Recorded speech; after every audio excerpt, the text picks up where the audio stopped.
আসসালামু আলাইকুম বন্ধুরা। কয়েকদিন ধরে শুধু ফেসবুকে একজনকে ভাত খাইয়ে নাকি পরবর্তীতে মেরে ফেলা হয়েছে। এই খবরটা শুনে খুবই ব্যাহত হয়েছি। কয়দিন পর পর রেপ হবে, মেরে ফেলবে, এইটা নিয়ে কি আমরা শুধু ভিডিও করতে থাকবো? এক ভাই দেখি বলতেছে আবেগের বশে মারছি। ফাক ইওর আবেগ ম্যান। ভাত খাওয়ার পর কাউকে এভাবে কেউ মারতে পারে?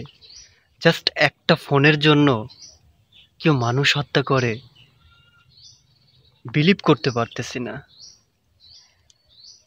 কোথায় গিয়ে দাঁড়িয়েছি আমরা? তুমি শিক্ষিত সমাজকে কলঙ্কিত করেছো ভাই। ঢাকা বিশ্ববিদ্যালয়কে তুমি কলঙ্কিত করেছো। তোমার মতো ছেলে কিভাবে ঢাকা বিশ্ববিদ্যালয়ে পড়ে আমার জানা নেই। একটা কথা আছে, চোর ছোট হলে মারতে মজা লাগে, আর চোর যদি বড় হয় তাহলে ছাড়তে ভালো লাগে। কথাটা বুঝে নিয়েন।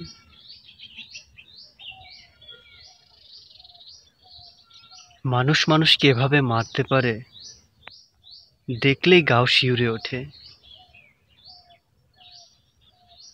আমি দেখলাম ভাইটা নাকি মানসিক ভারসাম্যহীন।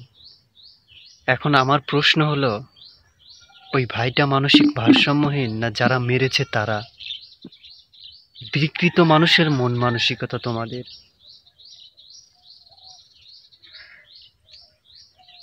ভাতের বিনিময়ে মৃত্যু। Oh no.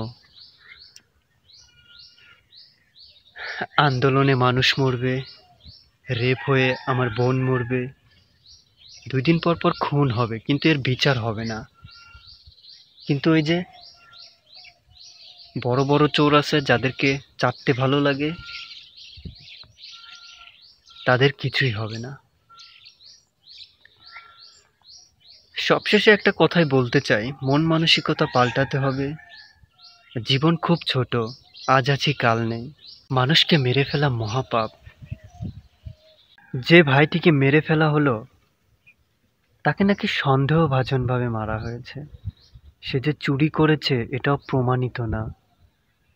শুধুমাত্র সন্দেহর পরিবর্তে যদি একটা মানুষকে মেরে ফেলা হয়,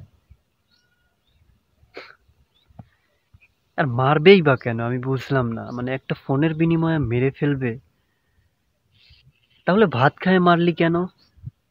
এমনি মেরে ফেলতি, ভাত কেন খাওয়াতে হবে? যাই হোক, কি বলবো, আসলে শিক্ষিত সমাজটাকে কলঙ্কিত করলো। তবে একজনের জন্য সবাই এই দায়ভার বহন করবে না। গুটি কয়েক মানুষের মতো সবাই না। যাই হোক, যারা মেরেছে তাদের দৃষ্টান্তমূলক শাস্তি চাই। শাস্তি পাক। এই 2 দিন পর পর এসব নিয়ে কথা বলতে আর ভালো লাগে না।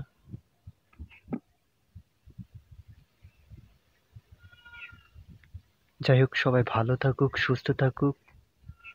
আসসালামু আলাইকুম।